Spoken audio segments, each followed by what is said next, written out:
Live കണ്ടിട്ട് ഗ്രൂപ്പ്സിൽ cut ചെയ്തിടുന്ന video ആണ് ജാസ്മിന് letter ഇട്ടത്. അതെന്തോ അല്ലേ? അത് സംഭവമൊന്നുമല്ല. അതെന്നറിയോ, നമ്മൾ നമ്മുടെ മെഡിക്കൽ റൂമിലേക്ക് കയറുമ്പോഴത്തേക്കും ഇപ്പൊ എന്റെ അടുത്ത് ചില സിജോ ഇന്ന മെഡിസിൻ ഇന്ന സമയത്ത് കഴിക്കണമെന്നൊക്കെ എനിക്ക് പറയാറുണ്ട്. അതിനുശേഷം ഞാൻ നമ്മുടെ ബിഗ് ബോസിലേക്ക് മെഡിക്കൽ റൂമിൽ നിന്ന് പുറത്തോട്ട് ഇറങ്ങി. മെഡിക്കൽ റൂമിൽ ക്യാമറയൊന്നും ഇല്ല. മെഡിക്കൽ റൂമിൽ പറഞ്ഞാൽ നിങ്ങളൊന്നും ആരും കാണില്ല. അതിനുശേഷം നമ്മൾ ഇവിടേക്ക് വന്നിട്ട് സ്റ്റോർ റൂമിൽ ബെല്ലടിക്കും. സ്റ്റോർ റൂമിൽ ബെല്ലടിക്കുമ്പോൾ നമ്മൾ അങ്ങോട്ട് പോകാറുണ്ട്. നമ്മൾ പോകുമ്പോഴത്തേക്കും ചിലപ്പോൾ നമുക്ക് പേഴ്സണൽ ലെറ്റർ വരുവാണ്. അതായത് ഇപ്പൊ സിജോ, ഇത് സിജോയ്ക്ക് എന്ന് പറഞ്ഞിട്ടായിരിക്കും തുടങ്ങുന്നത്. അപ്പൊ സിജോയ്ക്ക് എന്ന് പറഞ്ഞിട്ട് സിജോയുടെ മെഡിസിൻ ഇന്ന ഇപ്പൊ കഴിക്കണം അങ്ങനെ ആയിരിക്കും പറയുന്നത്. ഡ്രസ്സ് വന്നില്ല എന്നുണ്ടെങ്കിൽ സിജോയ്ക്ക് ഈ വീക്കിൽ ഡ്രസ്സ് വന്നിട്ടില്ല, അതുകൊണ്ട് വീട്ടുകാർ അയച്ചാൽ ഉടൻ തന്നെ, ഇത് നമുക്ക് പറഞ്ഞ ലെറ്ററാണ്.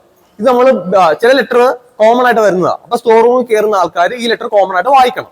എനിക്ക് പേഴ്സണൽ ആയിട്ട് വരുന്ന ലെറ്റർ ആണെന്നുണ്ടെങ്കിൽ അത് വായിക്കേണ്ട ആവശ്യമില്ല. അപ്പൊ ഞാൻ എന്ത് ചെയ്യും, മടക്കിയത് വേണമെങ്കിൽ പോക്കറ്റ് വെക്കാം.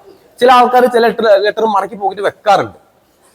ജാസ്മിന്റെ കാര്യത്തിലാണെങ്കിലും ജാസ്മിന് വ്യക്തിപരമായിട്ട് ഇപ്പോൾ ഡ്രസ്സ് വന്നില്ലെന്നോ അല്ലെങ്കിൽ ജാസ്മിന്റെ വീട്ടിലെ കാര്യങ്ങളോ വീട്ടിലെ കാര്യങ്ങൾ അറിയിക്കേണ്ട കാര്യങ്ങൾ, ഞാൻ മറ്റു കാര്യങ്ങളല്ല പറയുന്നത്.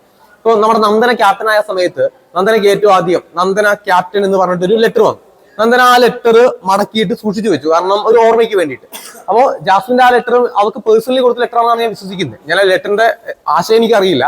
അപ്പൊ ചിലപ്പോൾ അവര് ആ ഒരു എന്താ പറയണ്ട, ആ ലെറ്റർ അവളുടെ വ്യക്തിപരമായിട്ടുള്ള ലെറ്റർ ആയതുകൊണ്ട് അത് മടക്കിയെടുത്ത് പോക്കറ്റ് വെച്ചതായിരിക്കാം. അല്ലാതെ അതിനപ്പുറത്തേക്ക് വേറെ കാര്യങ്ങൾ. ആ ലെറ്റർ എല്ലാവർക്കും വരാറുണ്ട്. അങ്ങനെ എനിക്ക് അങ്ങനെ വന്നിട്ടുണ്ട്. കാരണം എന്റെ മെഡിസിന്റെ കാര്യമൊക്കെ പറഞ്ഞുകൊണ്ട് ഇത് സിജോയ്ക്ക് അങ്ങനെ വന്നിട്ടുണ്ട്. ഞാൻ എന്റെ ഒരു ലെറ്റർ എടുത്ത് മടക്കി പോക്കറ്റ് വെച്ചിട്ടുണ്ട്. കാരണം എനിക്ക് പെർ ഡേയിൽ 12ഓളം മെഡിസിൻസ് കഴിക്കാനുണ്ടായിരുന്നു. അപ്പം പിന്നീട് എപ്പോഴെങ്കിലും ഞാനിപ്പോ 12 മെഡിസിൻ ഒക്കെ പറയുമ്പോൾ ആൾക്കാർ വിചാരിക്കും ചുമ്മാ 12 ചുമ്മാ തള്ളുന്ന. അപ്പൊ അതിന് വേണ്ടിയിട്ട് ഞാനൊരു ലെറ്റർ എടുത്ത് വെച്ചിട്ടുണ്ടായിരുന്നു. എന്റെ മെഡിസിന്റെ എണ്ണം ഒക്കെ പറഞ്ഞിട്ട് ഇത്ര മെഡിസിൻ ഇന്ന സമയത്ത് കഴിക്കണമെന്നൊക്കെ പറഞ്ഞിട്ടുള്ളത് അതൊരു പ്രൂഫിന് വേണ്ടിയിട്ട് ഞാൻ മടക്കിയെടുത്ത് എന്റെ പോക്കറ്റിൽ അന്ന് ഞാൻ വെച്ചിട്ടുണ്ടായിരുന്നു. അതിലിപ്പോ ഒരു കോൺട്രവേഴ്സിക്ക് ചുമ്മാ കാരണം ഇട്ട് കൊടുക്കുന്നതായിരിക്കാം. കാരണം അപ്പോഴല്ലേ ചർച്ചയാവുള്ളൂ. ഈ ഷോ എന്ന് പറഞ്ഞാൽ എപ്പോഴും നമ്മൾ ചർച്ച ചെയ്യാൻ കുറെ കാര്യങ്ങളുണ്ടല്ലോ. കാരണം രണ്ടഭിപ്രായങ്ങൾ വരും.